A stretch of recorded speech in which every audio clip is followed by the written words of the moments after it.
Vous êtes de plus en plus nombreux à nous suivre et à participer à l'évolution de la chaîne Afrique N24, et sincèrement nous tenions à vous en remercier.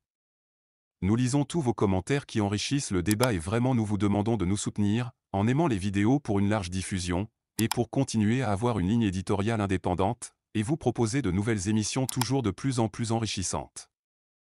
Ne restons pas passifs, soyons actifs. Merci et à bientôt. Opération Kéligou. La sécurité au Togo entre bonnes intentions et inquiétudes face aux dérives rapportées. L'opération Kéligou, mise en place depuis le 20 décembre par le ministère de la Sécurité et de la Protection civile togolais, soulève déjà de vives réactions. Officiellement destinée à garantir la quiétude des populations pendant les fêtes de fin d'année, cette initiative est cependant entachée par des accusations d'extorsion d'argent et de pratiques arbitraires imputées à certains agents de sécurité, notamment à Lomé. Une opération pour renforcer la sécurité. Un dispositif national.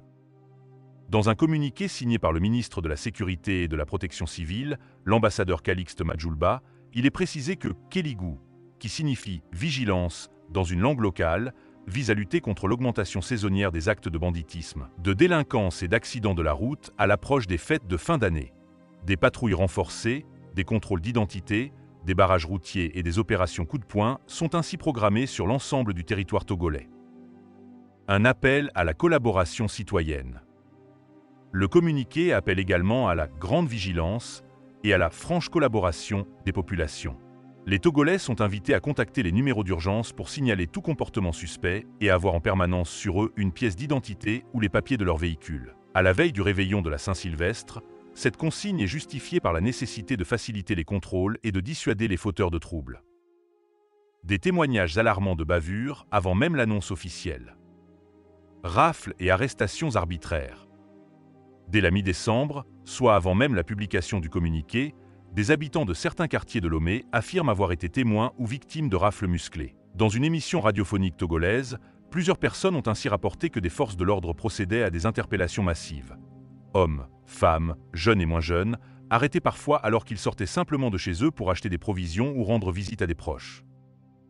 Extorsion financière. Le volet le plus préoccupant de ces témoignages concerne la demande de rançon allant de 5 000 francs CFA à 100 000 francs CFA, exigée des familles pour obtenir la libération de leurs proches. Les gendarmes mis en cause auraient confisqué les téléphones et menacé d'inculper leurs victimes ou de les conduire en prison si la somme n'était pas payée. En outre, aucune quittance ni reçu n'aurait été remis, ce qui soulève des soupçons de corruption. Des gendarmes ont réclamé 100 000 francs CFA à mon oncle, alors qu'il n'avait pas de pièce d'identité sur lui. Nous avons dû emprunter de l'argent à des voisins pour le sortir de là, témoigne un auditeur. Alors, le ministère de la Sécurité a sorti un communiqué que je voudrais partager avec vous en direct. Communiqué du ministre de la Sécurité et de la Protection civile. Les périodes de fin d'année et de début d'une nouvelle année sont fréquemment associées à une augmentation notable de faits d'insécurité divers caractérisés par des actes de criminalité, de délinquance, de banditisme et d'accidents de la route. Il importe que des dispositions idoines soient prises afin de garantir la célébration des fêtes de fin d'année dans une atmosphère paisible et sereine. À cet effet, le ministre de la Sécurité et de la Protection civile a lancé depuis le 20 décembre, donc il y a quelques jours, 2024, une opération dénommée Kéligou, qui signifie vigilance dans une langue du terroir. L'opération Kéligou vise à faire régner la paix et la sécurité sur l'ensemble du territoire national afin que chacun ait un climat de sérénité. Elle consistera à des actions de police administrative ou de police judiciaire, telles des opérations coup de poing, de contrôle de zone, des patrouilles de sécurisation, de proximité, de jour comme de nuit, des contrôles d'identité et contrôles routiers, des interpellations pouvant donner lieu à des mesures de garde à vue. Le ministre de la Sécurité et de la Protection civile appelle les populations à la grande vigilance, à une grande vigilance et à une franche collaboration avec les forces de sécurité engagées dans cette opération en dénonçant tout individu ou toute situation suspecte. Il les invite par conséquent à se rapprocher des unités de police, de gendarmerie sur l'ensemble du territoire ou sur l'étendue du territoire ou à appeler les numéros d'urgence suivants. 114 pour le centre d'appel du ministère de la Sécurité, 117 pour la police nationale, 172 pour la gendarmerie nationale, 118 pour le cœur des sapeurs-pompiers, 170 pour l'Agence nationale de protection civile. Il recommande enfin aux populations, particulièrement en cette période, de se déplacer en portant sur elles une pièce d'identité ou se munir, le cas échéant, des pièces afférentes au véhicule qu'ils conduisent. Lomé, le 21 décembre 2024 plutôt, ambassadeur Kalis Batossi Madjulba, ministre de la Sécurité et de la Protection civile. Voilà, c'est le communiqué qui a été publié hier. Et je pense que tout Togolais conscient de l'insécurité qui règne dans notre pays, des accidents de route, ne peut saluer que cette initiative. On ne peut pas dire que c'est une mauvaise démarche, surtout qu'elle se fait habituellement quand les fêtes de fin d'année s'approchent. Sauf qu'il y a une difficulté majeure. Avant même que le communiqué du ministre ne soit publié, les rafles avaient commencé depuis une semaine. Et en partageant avec vous tout à l'heure le communiqué du ministre, je ne vois pas là où il a été dit que si les forces de l'ordre arrêtent les gens, on doit réclamer de l'argent aux citoyens. D'abord, le ministre dit qu'il faut que les Togolais qui sortent le soir ou à tout moment puissent être munis de leur pièce d'identité. On sait très bien que la proportion des Togolais qui n'ont pas de pièce d'identité est très grande. La carte d'identité au Togo, je ne suis pas sûr que c'est tous les Togolais qui en disposent. Les gens se battent tous les jours pour établir leur naissance, leur nationalité, pour aller faire la carte d'identité. C'est un parcours de combattants. Donc, il faut veiller à ce que pour cette opération de police en cette fin d'année, il n'y ait pas de bavure, parce que c'est ça la principale préoccupation. Je disais tantôt que les rafles ont commencé avant, le lundi dernier déjà. Il y a eu des rafles dans certains quartiers de Lomé, notamment sur la route à Korissewa et puis après à Sagbado. Et particulièrement à Sagbado, des gens ont été arrêtés le lundi, soit en sortant de leur maison pour acheter quelque chose au bord de la route. Ils ont été raflés par la gendarmerie. La brigade qui est à côté de... Quand vous arrivez à Sagbado, je pense que c'est la brigade qui est sur la route de la Ceuté, qui va en direction de la Ceuté et de l'école qui est vers Agido Gomé. Les gens ont été arrêtés le lundi et ils ont été gardés là-bas.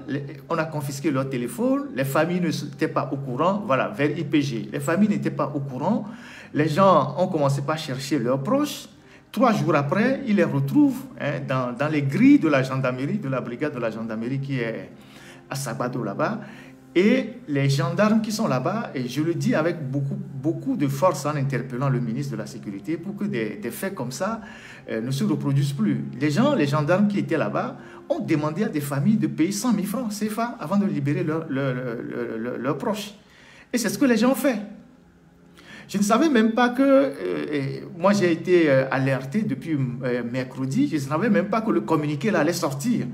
J'ai prévu en parler aujourd'hui en interpellant le ministre de la Sécurité pour que des consignes soient données aux forces de l'ordre pour qu'il n'y ait pas de bavure dans les opérations de contrôle de police en fin d'année. Donc, les gens ont été gardés dans les grilles là-bas.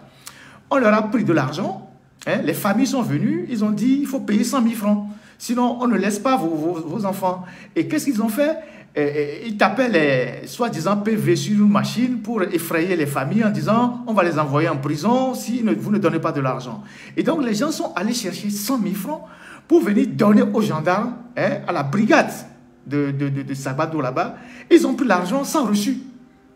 Ils n'ont donné des reçus à personne et ils les ont même menacés que s'ils en parlent quelque part, ils vont voir. Donc, ce n'est pas... En lisant le communiqué du ministre, le ministre n'a pas dit quelque part que si on arrête les gens et que les gens n'ont pas de pièces, il faut que les gens donnent de l'argent. Le ministre n'a pas dit ça. Le ministre de la Sécurité n'a pas dit quand on fait un contrôle de police, le soir, et quand on arrête les gens, il faut que les familles viennent payer. C'est pas normal. C'est pas normal. Donc, ils ont pris de l'argent aux gens, et les forces de l'ordre ou les forces de sécurité, ce sont nos amis, ce sont nos frères. C'est pour ça que parfois, quand ils ont des problèmes, on a des difficultés à parler de leurs problèmes ou à les défendre. Ce n'est pas normal.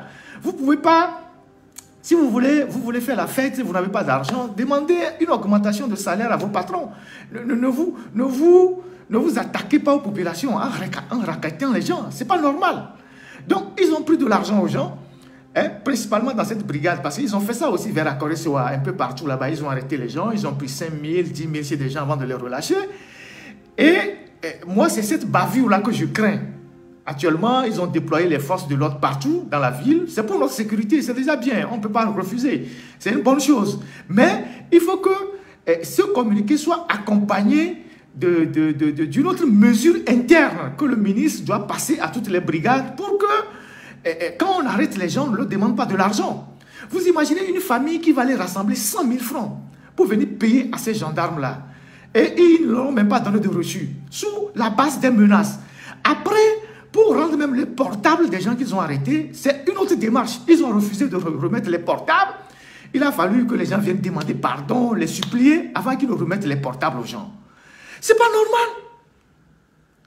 C'est pas normal. Celui qui dit que 100 000 francs c'est du mensonge, là, qu'il aille à la gendarmerie là-bas pour se renseigner. Vous dites que c'est du mensonge jusqu'au jour où ça va vous arriver avant que vous ne vous rendez compte. C'est-à-dire que quand on parle du Togo, vous faites comme si vous vivez sur une autre planète jusqu'au jour où ça vous arrive. Et c'est ce jour-là que vous vous rendez compte que mais le pays ne va pas bien. Vous courez derrière les gens pour dire il faut nous aider, il faut nous aider, il faut nous aider. Il faut nous aider. Tu vois, on va plutôt permettre de sur le live, un certain le boss maître spécial, il faut le dégager du live. S'il est venu ici pour reprendre des histoires, il faut le dégager du live. Isidore, il faut s'en charger. Donc, on est ici pour parler des trucs qui sont sérieux. Il y a des gens qui sont là, qui ont été victimes. Qui ont des familles qui sont là, qui ont été victimes. On ne raconte pas des histoires. Ça ne raconte pas des histoires. Donc, on ne raconte pas des histoires. Donc, les gens, on a pris de l'argent chez les gens avant de les libérer. Donc, c'est une bonne chose de faire la sécurité des citoyens. C'est une bonne chose que le ministre veille sur la sécurité des citoyens. Il y a les accidents, il y a les voleurs, il y a un peu de tout. Mais il faut que ça ne devienne pas une opération de raquette des citoyens. Il ne faut pas que ça devienne une opération de raquette des citoyens. Ce n'est pas tous les Togolais qui disposent d'une carte d'identité. Tous les Togolais ne disposent pas d'une carte d'identité. Quand quelqu'un vient et qu'on l'arrête par hasard, parce qu'il n'a pas de pièce d'identité, s'il a un téléphone, qu'on lui permet d'appeler sa famille, au lieu de bloquer le téléphone.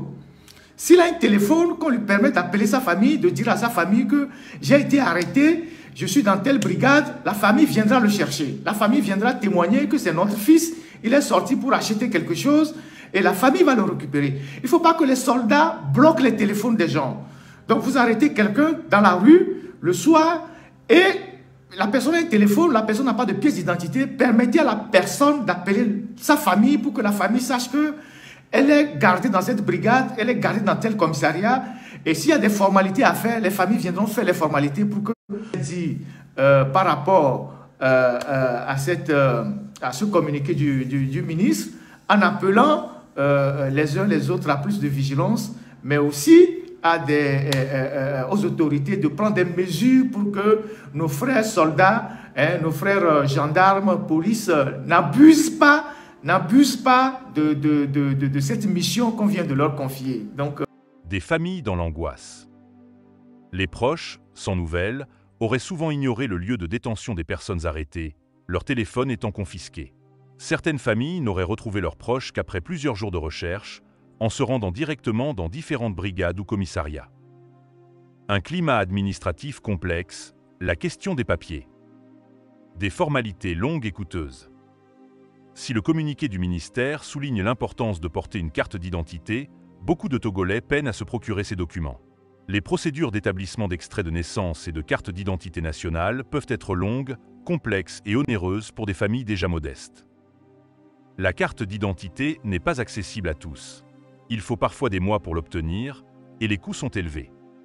Responsable d'une organisation de la société civile. Risque de racket sur les non-détenteurs de pièces. Dans ces conditions, nombre de citoyens craignent que Kéligou ne devienne une opération de racket. Toute personne surprise sans pièce d'identité est en effet plus vulnérable à d'éventuels abus, en particulier si les forces de l'ordre ne respectent pas les procédures légales, droit à un appel, information rapide de la famille, etc. Des appels au respect des droits fondamentaux. Le ministre de la Sécurité interpellé. Les témoignages de bavure ont immédiatement déclenché un débat public. Sur les réseaux sociaux, des personnalités publiques en appellent à la responsabilité du ministre de la Sécurité et de la Protection civile. Ils exigent que des consignes internes strictes soient diffusées au sein des brigades afin de prévenir toute dérive. Les propositions pour encadrer Kéligou. Information et formation des agents. Sensibiliser les policiers et gendarmes aux droits fondamentaux, notamment le droit à la dignité et à l'information pour les personnes arrêtées. Possibilité d'un appel téléphonique. Laisser les interpellés contacter leurs proches afin que ces derniers puissent justifier leur identité ou s'organiser pour présenter les papiers nécessaires. Criminaliser clairement le racket. Faire en sorte que tout agent exerçant une pression financière sur une personne appréhendée soit passible de sanctions disciplinaires et judiciaires immédiates. Mise à disposition d'un numéro de plainte. Un numéro vert pourrait permettre aux citoyens de signaler toute tentative d'extorsion ou abus de pouvoir. Le défi d'une fin d'année sécurisée. Entre nécessité de protection et risque de dérive. Au-delà des controverses, beaucoup de Togolais reconnaissent la pertinence d'une opération de sécurisation en cette période festive, souvent marquée par une hausse des vols, agressions et accidents. La mise en place de barrages routiers et de patrouilles peut en effet dissuader les malfaiteurs et inciter les conducteurs à plus de prudence. Nous voulons une fin d'année sans violence, sans accident mortel. Si Kéligou est réellement mise en œuvre dans le respect des droits, nous la soutiendrons, déclare un habitant de Lomé. Une confiance à restaurer. Toutefois, les autorités doivent veiller à ce que les actions menées sur le terrain ne viennent pas saper la confiance déjà fragile entre la population et les forces de l'ordre. Sans un strict encadrement et sans sanctions appropriées en cas de corruption avérée, le spectre d'une opération de racket pourrait ternir l'image de l'État et encourager la méfiance envers tout dispositif de sécurité à l'avenir. L'enjeu d'une opération irréprochable. À l'heure où le Togo tente de consolider sa stabilité, Kéligou apparaît comme une initiative de taille pour lutter contre l'insécurité chronique des fins d'année. Toutefois, les plaintes pour bavures policières, rafles arbitraires et extorsion d'argent interpellent tant l'opinion publique que les défenseurs des droits de l'homme. Il revient désormais au gouvernement togolais de démontrer son engagement en faveur d'une sécurité respectueuse des droits. Des gestes forts, comme la mise en place de canaux de plainte efficaces et la punition exemplaire d'agents reconnus coupables d'abus, pourraient apaiser les tensions et redonner crédit à l'opération. Si Kéligou veut tenir sa promesse, permettre aux citoyens de fêter la fin d'année dans la sérénité, elle devra s'assurer que l'action policière ne se transforme pas en chasse au papier ni en opportunité de racket. Le sort de cette opération est donc étroitement lié à la capacité des autorités à faire respecter les règles, à protéger la population et à assainir les pratiques au sein de leur propre rang. Participez et restez informés. Pour continuer de suivre l'actualité liée à l'opération Kéligou et bien d'autres sujets importants au Togo et dans la sous-région, abonnez-vous à notre chaîne et partagez ce lien sur vos réseaux sociaux. En vous abonnant, vous recevez toutes nos mises à jour en temps réel. En partageant, vous nous aidez à sensibiliser un plus large public aux enjeux de la sécurité et des droits humains. Vous pourrez également interagir avec notre communauté, poser vos questions et apporter votre témoignage si vous avez été témoin ou victime d'une situation similaire. Votre soutien est précieux pour renforcer l'impact de nos reportages et enquêtes. Cliquez sur « S'abonner » et activez la cloche de notification pour ne rien manquer de nos prochaines publications. Ensemble, informons et protégeons nos communautés. Merci de votre confiance et de votre engagement. Likez la vidéo si ce n'est pas déjà fait. Laissez aussi votre point de vue en commentaire. Abonnez-vous et cliquez aussi sur la petite cloche de notification pour ne rien rater de nos prochaines vidéos. N'oubliez pas de partager aussi la vidéo et de la liker.